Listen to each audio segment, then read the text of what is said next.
few weeks ago, I bought this bread maker and I've been making a ton of amazing gluten-free bread with it. Look at this beauty. Today, I'm going to show you how to make this loaf of gluten-free bread. It combines buckwheat, rice, oats, and cornflour to make an absolutely delicious loaf of gluten-free bread. Look at this. Now, before I dive into the recipe, two quick things. If you want to buy the same bread maker, I bought it on Amazon. It wasn't very expensive. It's doing a great job, and I'll put a link to it in the description of this video.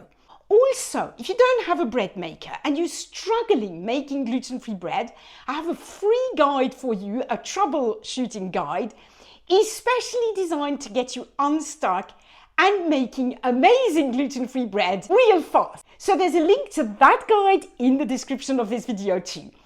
Anyway, now let's get into the recipe and make this delicious loaf of gluten-free bread. The first thing you need to do is take the container from your bread machine and in there add 520 milliliters of water.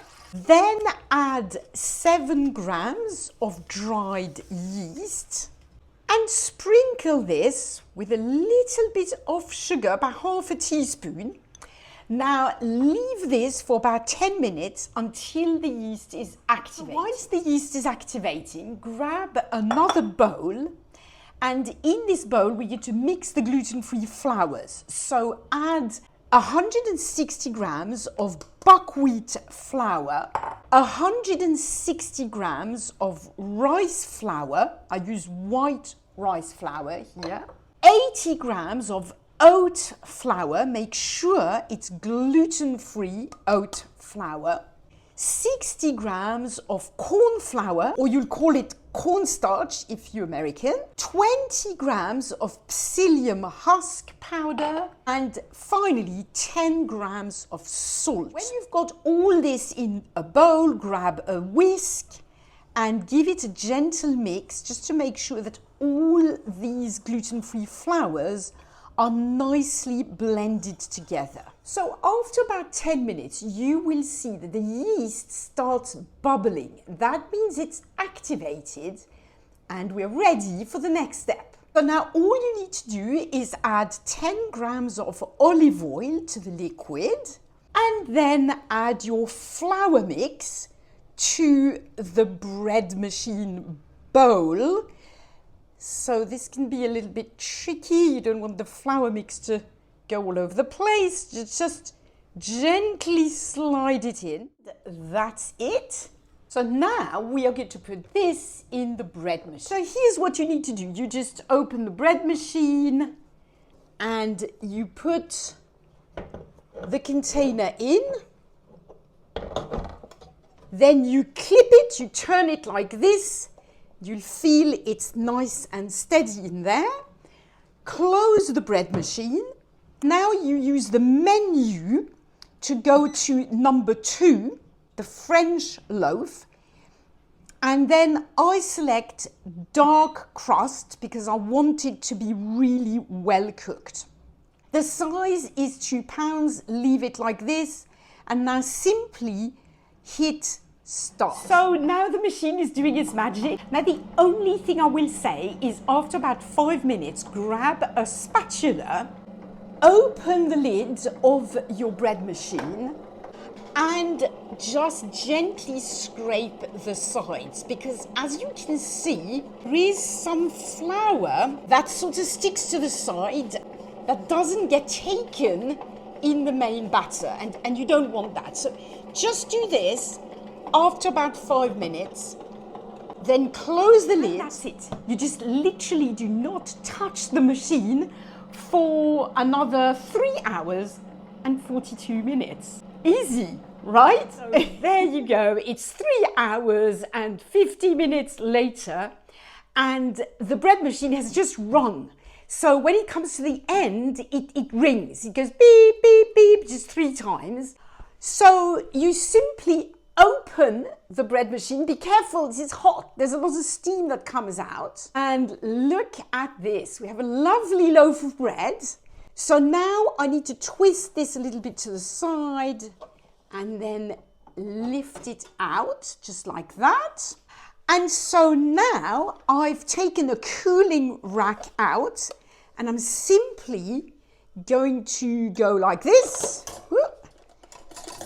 And the bread, oh well, normally it just slides out. Oh, there you go. Yes, it slides out. As you can see, there's this little piece of metal that spins.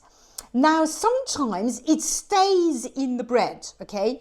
You can see here you can see it was in there. So sometimes it stays stuck in the bread.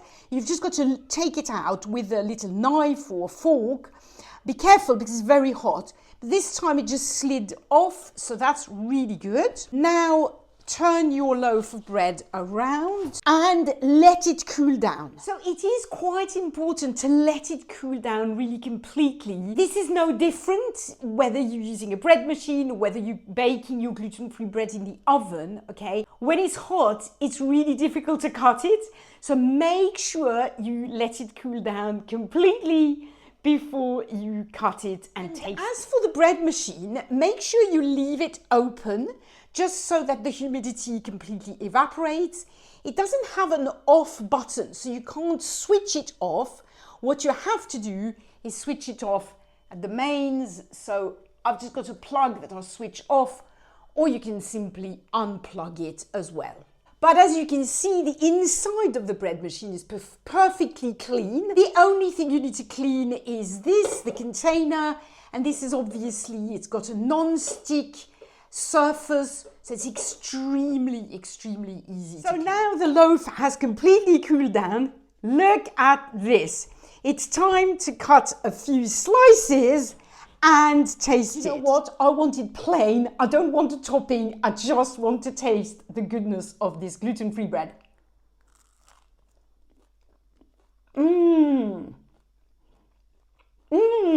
It is so nice.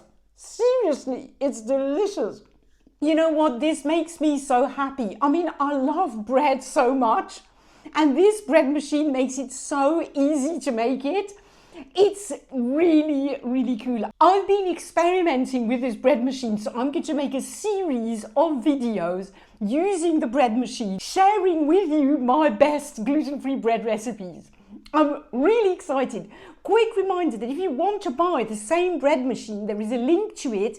I bought it on Amazon. There's a link to the exact same bread machine in the description of this video. Also, if you're stuck trying to make good gluten-free bread and it keeps falling apart or turning out like a brick, I do have a free troubleshooting guide. The link to that is also in the description of this video. You just scroll down, you have a look at the description and you click the link.